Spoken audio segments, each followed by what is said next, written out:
Ian, a very satisfying week. Yeah, very satisfying. First of all, it's the lads have done really well. It's a new format, so it's very difficult to play 3 games in 5 days, but it's always satisfying when you win, and it makes it a little bit extra special. But at the end of the day, they put in everything. They deserve what they get, and I think it's all credit not to the players but to the coaches as well. And that's what it's all about, really. You know, it's what I like is it's not just the goals. I think it's like when you give them something to do and they actually go and do it.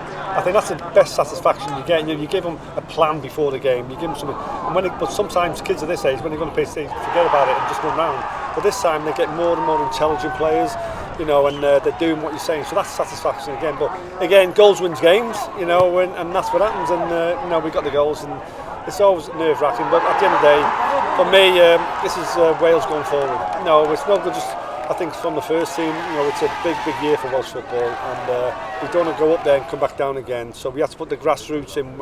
I believe, you know, we put them in like 5 or 6 years ago. We're bearing the fruits now with the senior team, but again, they're still in at the grassroots, and this is the rewards that we get.